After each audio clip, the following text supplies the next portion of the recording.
America ने रूस की सबसे बड़ी तेल निर्यातक कंपनियों रोसनेफ्ट और लुकोइल पर सख्त प्रतिबंध लगा दिए हैं। प्रतिबंधों के तहत दुनिया की सभी कंपनियों को 21 नवंबर तक अपनी डिलीवरी और भुगतान निपटाने होंगे। इन पाबंदियों का असर सीधा भारत पर पड़ेगा, जो रूस से बड़ी मात्रा में कच्चा तेल आयात करता है। सर, सबसे पहले ये बताइए कि अमेरिका का फैसला क्या है, इसके साथ ये भी समझाइएगा कि ट्रंप के निशाने पर कौन है। कि ट्रंप और पुतिन के बीच में एक वार्ता होनी थी, कल हम लोगों ने चर्चा में कहा था। उस वार्ता शांति वार्ता रुकने के बाद अमेरिका ने रूस के तेल पर पहली बार इतनी बड़ी सख्ती की। सीधा डायरेक्ट रूस के तेल निर्यात पर और उत्पादन पर प्रतिबंध लगाए गए।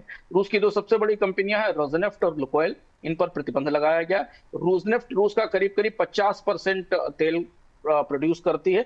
6% वैश्विक सप्लाई रूस के तेल की ये कंपनी संभालती है। लुकोइल दूसरी बड़ी कंपनी है जो प्रतिदिन 22 लाख बैरल तेल का उत्पादन करती है और एशिया और यूरोप को निर्यात करती है। भारत का में आने वाला तेल इसी कंपनी से आता है।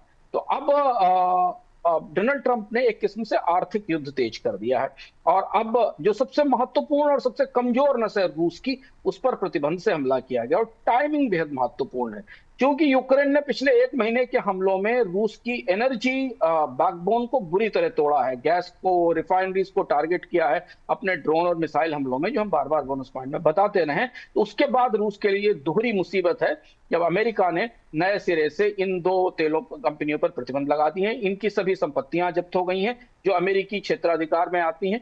इन अमेरिकी व्यक्तियों से, बैंकों से, कारपोरेशन से इन कंपनियों का लेन देन रोक दिया गया है। 30 सब्सिडरीज जो है इनकी, उन पर पाबंदियां लगा दी गई हैं। जो भी मौजूदा अनुबंध है उनको 21 नवंबर तक खत्म करना पड़ेगा। इसके बाद ये कंपनियां अंतर्राष्ट्रीय स्तर पर डील नहीं कर पाएंगी। रूस अपने तेल का एक्सपोर्ट शैडो फ्लीट से करता है, शैडो फ्लीट टैंकर से करता है, उनको ब्लैकलिस्ट किया गया है। जैसे ही अमेरिका के प्रतिबंध आए हैं, ईयू ने भी नए सिरे से नए प्रतिबंध का 19वां पैकेज जारी कर दिया है, जिसमें कि एलएनजी टैंकर पर प्रतिबंध है, बीमा और जहाजों के रजिस्ट्रेशन पर प्रतिबंध लगाया गया है।